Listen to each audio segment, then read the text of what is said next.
একদা হযরত ফাতেমা রাদিয়াল্লাহু তাআলা আনহা এক ইহুদি বান্ধবীর সাথে একটি বাগানে দাঁড়িয়ে কথা বলছিলেন। এমন সময় একজন লোক এসে সেই ইহুদি মেয়েটিকে বললেন, আপনার বাবা আপনাকে বাড়িতে যেতে বলেছেন। তখন মেয়েটি সেই লোকগুলোর সাথে তার বাড়িতে চলে যায়। বাড়িতে যাবার পর সেই মেয়েটির বাবা সেই মেয়েটিকে বললেন, মা, তোমার বিয়ের জন্য একটি ছেলে নির্বাচন করেছি। ছেলেটি ইহুদি সম্প্রদায়ের এক শিল্পপতির ছেলে। তুমি কি এই বিয়েতে রাজি আছো? তখন মেয়েটি বলল, বাবা, এই উত্তরটি আমি আপনাকে কালকে দিব। আজকে রাতে আমাকে একটু সময় দিন, আমি একটু ভেবে দেখি। মেয়েটির বাবা মেয়েটিকে সময় দিল। মেয়েটি তার বাবার কাছ থেকে সময় নিয়ে কোনো দিকে না তাকিয়ে এক দৌড়ে হযরত ফাতেমা রাদিয়াল্লাহু তাআলা আনহার কাছে চলে আসলেন। মেয়েটি হযরত ফাতেমা রাদিয়াল্লাহু তাআলা আনহার কাছে এসে বললেন, বোন, তোমার সাথে আমার দীর্ঘ 12 বছরের সম্পর্ক। এই দীর্ঘ সময়ে তুমি কখনো আমাকে ভুল পরামর্শ দাওনি। আশা করছি আজকেও তুমি আমাকে কোনো ভুল পরামর্শ দিবে না। আমার জন্য আমার বাবা একজন ছেলে নির্বাচন করেছেন। ছেলেটি হচ্ছে ইহুদি সম্প্রদায়ের এক বিশাল শিল্পপতির ছেলে। সেই ছেলেটির সঙ্গে আমার বাবা আমাকে বিয়ে দিতে চান। তুমি বলো, এখন আমি কি করব? তখন হযরত ফাতেমা রাদিয়াল্লাহু তাআলা আনহা মেয়েটির এই কথা শুনে বললেন, বোন, যেহেতু তোমার বাবা এই ছেলেটির সঙ্গে তোমার বিয়ে ঠিক করে ফেলেছেন এবং তোমার বাবা চাইছেন এই ছেলের সঙ্গে তোমার বিয়ে দিতে, সেহেতু তুমি এই বিয়েতে রাজি হয়ে যাও। তখন মেয়েটি ফাতেমা রাদিয়াল্লাহু তাআলা আনহাকে বললেন, হে বোন, আমি এই বিয়েতে রাজি হতে পারি, কিন্তু একটা শর্ত রয়েছে। শর্তটা হলো, যদি তুমি আমার এই বিয়েতে উপস্থিত থাকো তবেই আমি এই বিয়ে করব। তুমি তো জানো আমি তোমাকে কতটা ভালোবাসি। তখন হযরত ফাতেমা রাদিয়াল্লাহু তাআলা আনহা মেয়েটিকে বললেন, তোমরা ইহুদি আর আমরা মুসলমান, আর তুমি তো জানো যে ইহুদিরা মুসলমানদেরকে একদমই সহ্য করতে পারে না। আর আমি যদি তোমার বিয়েতে যাই তাহলে আমার বাবা হযরত মুহাম্মদ সাল্লাল্লাহু আলাইহি ওয়াসাল্লামকে মুসলমান সম্প্রদায়ের কাছে প্রশ্নের সম্মুখীন হতে হবে এবং আমার বাবাকে নিয়ে তারা হাসি ঠাট্টা করবে। এছাড়াও তোমাকেও ইহুদি সম্প্রদায়ের কাছে প্রশ্নের সম্মুখীন হতে হবে এবং তারাও তোমাকে নিয়ে হাসি ঠাট্টা করবে। তাই আমি তোমার এই বিয়েতে উপস্থিত হতে চাইছি না। তখন সেই ইহুদি মেয়েটি হযরত ফাতেমা রাদিয়াল্লাহু তাআলা আনহাকে বলল, তুমি যদি আমার বিয়েতে উপস্থিত না থাকো তাহলে আমি কথা দিলাম কিয়ামত হয়ে গেলেও আমি বিয়ে করব না। মেয়েটির এমন কথা শুনে এক পর্যায়ে নিরুপায় হয়ে হযরত ফাতেমা রাদিয়াল্লাহু তাআলা আনহা সেই মেয়েটিকে বললেন, ঠিক আছে বোন, আমি তোমার বিয়েতে যাব। তুমি এই কথা তোমার বাবাকে জানিয়ে দিও। তখন মেয়েটি ফাতেমা রাদিয়াল্লাহু তাআলা আনহার কথা শুনে এক দৌড়ে বাবার কাছে এসে বললেন, বাবা, আমি এই বিয়েতে রাজি আছি, তবে একটি শর্ত রয়েছে। শর্তটা হলো, আমার বিয়েতে মুহাম্মদের মেয়ে ফাতেমা আমার সাথে থাকবে। তখন মেয়েটির বাবা বলল, মুহাম্মদের মেয়ে যদি আমাদের এই বিয়েতে আসে তাহলে সেটা আমার এই স্ট্যাটাসের সাথে মিলবে না, কারণ সে হচ্ছে গরিব এবং তার বাবাও গরিব। তারা ঠিকমতো দুবেলা খেতে পারে না এবং ভালো জামা কাপড়ও তাদের নেই। তাহলে তারা কি করে তোমার বিয়েতে আসবে? তাছাড়া তোমার বিয়েতে যারা আসবে তারা সবাই ধনী শিল্পপতির ছেলে মেয়ে, তাই মুহাম্মদের মেয়ে ফাতেমাকে দাওয়াত করা যাবে না। তখন মেয়েটি তার বাবাকে বলল, বাবা, এটাই আমার ফাইনাল ডিসিশন। ফাতেমাকে যদি আমার এই বিয়েতে আসতে বাধা দাও তাহলে আমি জীবনেও এই বিয়ে করব না। এক পর্যায়ে তার বাবা নিরুপায় হয়ে রাজি হলো এবং মেয়েকে বলল, আমি তোমাকে অনুমতি দিতে পারি, তবে একটা শর্ত রয়েছে।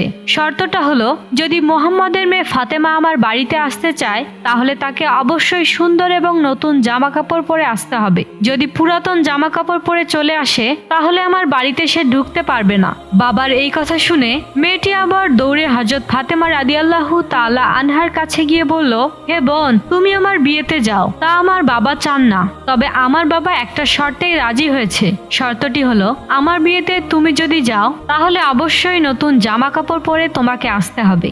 এখন তুমি বলো যে তুমি আমার বিয়েতে যাবে কিনা। এই কথা শুনে ফাতেমা রাদিয়াল্লাহু তাআলা আনহা কেঁদে কেঁদে বললেন, বোন, আমার জীবনে এমন কোনো দিন কেটে গেছে আমি আমার জীবনে নতুন জামা কাপড় চোখেই দেখিনি। সপ্তাহের পর সপ্তাহ চলে যায়, যার ঘরে চুলার আগুন ধরে না। দিনের পর দিন চলে যায়, আমরা না খেয়ে থাকি। সেখানে নতুন জামা কি করে পাবো বলো? তখন মেয়েটি হযরত ফাতেমা রাদিয়াল্লাহু তাআলা আনহা আনহাকে বলল, বোন, তুমি যদি তোমার নিজের জবানে একবার বলো যে আমি নতুন জামা কাপড় পরে তোমার বিয়েতে যাব, তাহলে আমার বিশ্বাস তোমার সৃষ্টিকর্তা মহান আল্লাহ রাব্বুল আলামিন তোমার জন্য জামা কাপড়ের ব্যবস্থা করে দিবেন, কারণ আমি জানি তোমার সাথে তোমার রবের অনেক ভালো সম্পর্ক রয়েছে। মা ফাতেমা রাদিয়াল্লাহু তাআলা আনহা এক সময় আবেগী হয়ে বললেন, ইনশাআল্লাহ আমি তোমার এই বিয়েতে যাব এবং পৃথিবীর সবচাইতে দামি জামা কাপড় পরিধান করেই যাব ইনশাআল্লাহ। তখন সেই মেয়েটি দৌড়ে তার বাবার কাছে গিয়ে তার বাবাকে বলল, বাবা, ফাতেমা আমার বিয়েতে আসবে এবং সবচেয়ে দামি কাপড় পরিধান করে আসবে, এমনটি ওয়াদা করেছে। তারপর বিয়ের দিন তারিখ ঠিক হলো। এদিকে ফাতেমা রাদিয়াল্লাহু তাআলা আনহা চিন্তা করতে লাগলেন, বিয়ের দিন তো কাছে চলে আসছে, আর আমি ওয়াদা করেছি বিয়ের দিন সেই বাড়িতে আমি নতুন জামা কাপড় পরিধান করে যাব, কিন্তু আমার কাছে তো নতুন জামা নেই। এই সব কথা চিন্তা করতে করতে হযরত ফাতেমা রাদিয়াল্লাহু তাআলা আনহা জায়নামাজ বিছিয়ে নামাজে বসে গেলেন। নামাজের সিজদায় তিনি চোখের পানি ছেড়ে দিয়ে বললেন, হে মাবুদ, এই দুনিয়াতে আপনার সঙ্গে আমার গভীর সম্পর্ক রয়েছে, তা আজ পর্যন্ত কেউ জানে না। মাসের পর মাস চলে গিয়েছে, আমি না খেয়ে থেকেছি, কোনোদিনও আপনার কাছে কোনো কিছুই চাইনি। আজকে আপনার কাছে একটা নতুন জামার আবদার করছি, কিন্তু এই আবদার আমার জৈবিক বা দৈহিক চাহিদা পূরণের জন্য নয়। আমাকে আপনি এমন একটি জামা প্রদান করুন যেটা পরে আমি আমার বান্ধবীর বিয়েতে যেতে পারবো এবং সেখানকার মেয়েরা যেন এই জামা কাপড় দেখে আমার দিকেই তাকিয়ে থাকে এবং মুসলমান হয়ে যায়। হে মাবুদ, আপনি কি আমাকে একটা নতুন জামা দান করবেন? এভাবেই হযরত ফাতেমা রাদিয়াল্লাহু তাআলা আনহা চোখের পানি ছেড়ে দিয়ে কাঁদছিলেন। নামাজ শেষে তিনি যখন ঘরের কোণে তাকালেন, তখন ঘরের কোণে দুটি প্যাকেট দেখতে পেলেন। তখন হযরত ফাতেমা রাদিয়াল্লাহু তাআলা আনহা প্যাকেট দুটি নিয়ে কাঁদতে কাঁদতে নবী করিম সাল্লাল্লাহু আলাইহি ওয়াসাল্লামের কাছে আসলেন এবং তার কাছে সমস্ত ঘটনা খুলে বললেন। অতঃপর রাসূল সাল্লাল্লাহু আলাইহি ওয়াসাল্লাম সেই প্যাকেটটা হাতে নিয়ে খুলতেই তিনি জান্নাতের সুঘ্রাণ পেলেন। তিনি এই সুঘ্রাণ মেরাজের রাতে পেয়েছিলেন। তখন রাসূল সাল্লাল্লাহু আলাইহি ওয়াসাল্লাম হযরত ফাতেমা রাদিয়াল্লাহু তাআলা আনহাকে জড়িয়ে ধরে কপালে চুমু দিয়ে বললেন, এই কাপড় তুমি কোথায় পেয়েছো মা? এটা তো দুনিয়ার কোনো কাপড় না, এটা তো জান্নাতের কাপড়। তুমি গোপনে আল্লাহর সাথে সম্পর্ক করেছো ফাতেমা। মহান আল্লাহ রাব্বুল আলামিন তোমার উপর সন্তুষ্ট হয়েছেন এবং তোমার দোয়াকে কবুল করেছেন। মহান আল্লাহ রাব্বুল আলামিনের নিকট একটি কাপড়ের আবদার করার কারণে তিনি তোমার জন্য জান্নাতুল ফেরদৌস থেকে তোমার জামার ব্যবস্থা করে দিয়েছেন। তারপর বিশ্বনবী মুহাম্মদ সাল্লাল্লাহু আলাইহি ওয়াসাল্লাম বললেন, ও ফাতেমা, তুমি জামা পরে ইহুদি বান্ধবীর বিয়েতে যেতে পারো, তবে অবশ্যই তোমাকে পরিপূর্ণ পর্দার সাথে যেতে হবে। জবাবে হযরত ফাতেমা রাদিয়াল্লাহু তাআলা আনহা বললেন, আব্বাজান, আমি নিশ্চয়ই পর্দার সহিত আমার বান্ধবীর বিয়েতে যাব। অতঃপর যখন হযরত ফাতেমা রাদিয়াল্লাহু তাআলা আনহা সেই জান্নাতি পোশাকটি গায়ে পরিধান করলেন, তখন তার সৌন্দর্য আরো বেড়ে গেল। অতঃপর সে জামা পরে ফাতেমা রাদিয়াল্লাহু তাআলা আনহা যখন বিয়ে বাড়িতে প্রবেশ করলেন, তখন যেন সবকিছুই আলোকিত হয়ে গেল। সেখানে উপস্থিত মহিলারা নববধূর দিক থেকে মুখ ফিরিয়ে হযরত ফাতেমা রাদিয়াল্লাহু তাআলা আনহার দিকে অবাক দৃষ্টিতে তাকিয়ে রইলেন। সবাই বলতে লাগলো যে, ফাতেমা, তুমি তো খুব গরিব, তাহলে তুমি এত দামি সুন্দর পোশাক কোথায় পেলে? আমরা তো জীবনেও এমন সুন্দর জামা চোখে দেখিনি। তখন ফাতেমা রাদিয়াল্লাহু তাআলা আনহা বললেন, আমি এটা বাজার থেকে কিনে এনেছি। তখন মহিলারা বলল, এটা কোন বাজারের কোন দোকান থেকে কিনেছো? ফাতেমা রাদিয়াল্লাহু তাআলা আনহা তখন বললেন, আমি যেই বাজার থেকে এটা কিনেছি তোমরা সেই বাজার চিনবে না, সেই দোকানও তোমরা চিনবে না, এমনকি যে রাস্তা দিয়ে আমি সেই বাজারে গিয়েছি সেই রাস্তাও তোমরা চিনবে না। তখন সেই মহিলারা বলল, হে ফাতেমা, তুমি শুধু সেই ঠিকানা বলতে দেরি, কিন্তু আমাদের চিনতে দেরি হবে না, আমরা চিনব, তুমি শুধু একবার সেই ঠিকানা বলে দাও। তখন ফাতেমা রাদিয়াল্লাহু তাআলা আনহা তাদেরকে বললেন, হে বোনেরা আমার, আমি যে বাজার থেকে এবং যে দোকান থেকে এই কাপড়টি ক্রয় করেছি সে বাজারের কোনো সাধারণ রাস্তা দিয়ে যাওয়া যায় না। ওই দোকান এবং ওই মার্কেটে যেতে হলে ভিআইপি একটি রাস্তা দিয়ে যেতে হয়। দোকান এবং সেই রাস্তার নাম হলো সিরাতুল মুস্তাকিম, যে রাস্তার জন্য আমার বাবা সব সময় দিনের দাওয়াত দিয়ে থাকেন, যে রাস্তার জন্য আমার বাবা তায়েফে 3 বার রক্তাক্ত হয়েছেন, যে রাস্তার জন্য আমার বাবা উম্মতি উম্মতি বলে সর্বদা ক্রন্দন করে থাকেন। তোমরা যদি সে রাস্তা দিয়ে চলতে থাকো তাহলে কিছুটা সামনে একটি বাজার পাবে। সে মার্কেটের বা বাজারের নাম হলো জান্নাত। জান্নাত নামক মার্কেটের মধ্যে যদি তুমি প্রবেশ করতে পারো তাহলে সেই দোকানটি পেয়ে যাবে। যে দোকান থেকে সেই দোকানের মালিক আমাকে এই ড্রেসটি উপহার দিয়েছেন সেই দোকানটি এ জান্নাতুল ফেরদৌস। তখন মহিলারা ফাতেমা রাদিয়াল্লাহু তাআলা আনহা এর কথা শুনে বললেন, ফাতেমা, আমরা সে রাস্তায় যাব, তুমি আমাদেরকে বলে দাও কি করে যেতে হবে।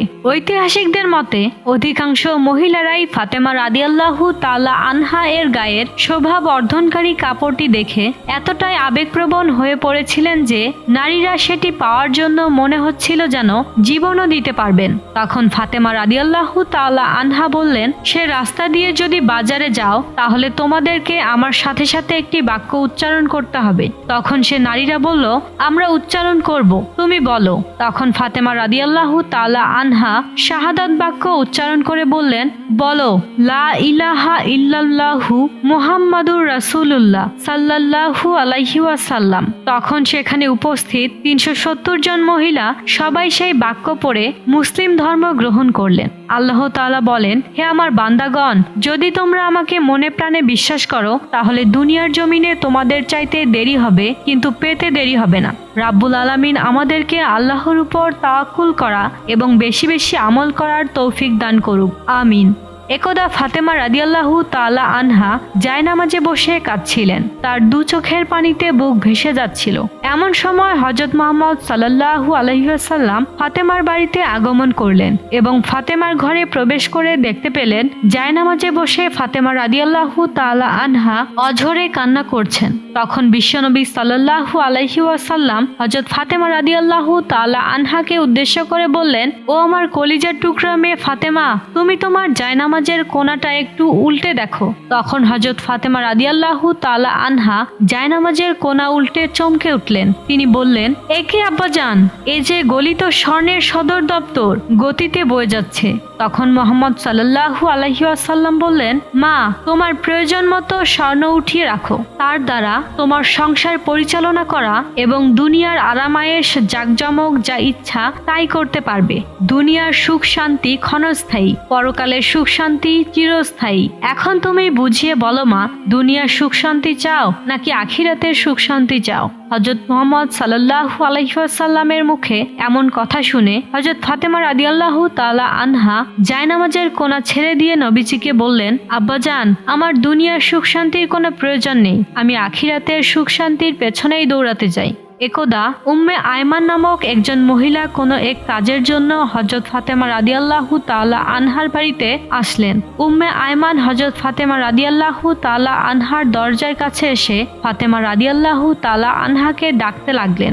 উম্মে আয়মান বেশ কয়েকবার ডাকার পর ভিতর থেকে কোনো সাড়া শব্দ আসছিল না, কিন্তু ফাতেমা রাদিয়াল্লাহু তাআলা আনহা ঘরের মধ্যে জাতা ঘোরানোর শব্দ বেশি আসছিল। তখন উম্মে আয়মান হযরত ফাতেমা রাদিয়াল্লাহু তাআলা আনহা এর ঘরে জানালা দিয়ে ভিতরে তাকাতেই দেখলেন ফাতেমা রাদিয়াল্লাহু তাআলা আনহা ঘুমাচ্ছেন, কিন্তু তার ঘরের ভিতরে রুটির জাতাটা নিজে নিজেই ঘুরছিল এবং একজন মহিলা কোনায় বসে তসবিহ পাঠ করছিলেন। আর একজন মহিলা হুসাইন রাদিয়াল্লাহু তাআলা আনহুকে দোলনার মধ্যে ঘুম পাড়াচ্ছিলেন। উম্মে আয়মান এই দৃশ্য দেখার পর হতবাক হয়ে গেলেন। তারপর তিনি হযরত ফাতেমা রাদিয়াল্লাহু তাআলা আনহা এর বাড়ি থেকে বের হয়ে সোজা নবী করিম সাল্লাল্লাহু আলাইহি ওয়াসাল্লামের দরবারে উপস্থিত হলেন। উম্মে আয়মান বিশ্বনবীর কাছে সমস্ত ঘটনা খুলে বললেন। তারপর বিশ্বনবী উম্মে আয়মানকে বললেন, উম্মে আয়মান, আমার মেয়ে ফাতেমা জাতা ঘোরাতে ঘোরাতে ক্লান্ত শরীর নিয়ে ঘুমিয়ে পড়েছে, অথচ তার তসবিহ পাঠ করা বাকি ছিল এবং প্রচন্ড গরমের কারণে হুসাইন রাদিয়াল্লাহু তাআলা আনহুর ঘুম ভেঙে গিয়েছিল। তাই আল্লাহ রাব্বুল আলামিন ফাতেমা রাদিয়াল্লাহু তাআলা আনহা এর ঘরের মধ্যে ৩ জন ফেরেশতাকে ৩টি কাজ সমাধান করার জন্য পাঠিয়ে দিয়েছিলেন। একজন ফেরেশতা অদৃশ্যভাবে জব পেশার জাতাটা ঘোরাচ্ছিল, আরেকজন ফেরেশতা ফাতেমার বাকি থাকার তসবিহগুলো পাঠ করছিল, আরেকজন ফেরেশতা হযরত হুসাইন রাদিয়াল্লাহু তাআলা আনহাকে দোলনার মধ্যে ঘুম পাড়াচ্ছিল। হে উম্মে আয়মান, তুমি যা দেখেছো সবই সত্য দেখেছো, তবে তুমি যেই তিনজনকে দেখে এসেছো তারা কোনো সাধারণ মহিলা নয়, বরং তারা আল্লাহ রাব্বুল আলামিনের পক্ষ থেকে পাঠানো ফেরেশতা। নবী করিম সাল্লাল্লাহু আলাইহি ওয়াসাল্লামের মুখে এইসব কথা শুনে উপস্থিত সাহাবীরা এবং উম্মে আয়মান হতবাক হয়ে যায়। তারা ফাতেমা রাদিয়াল্লাহু তাআলা আনহা এর জন্য দোয়া করতে থাকেন এবং উম্মে আয়মান আল্লাহু আকবার বলে নবী করিম সাল্লাল্লাহু আলাইহি ওয়াসাল্লামের দরবার থেকে বের হয়ে আসলেন।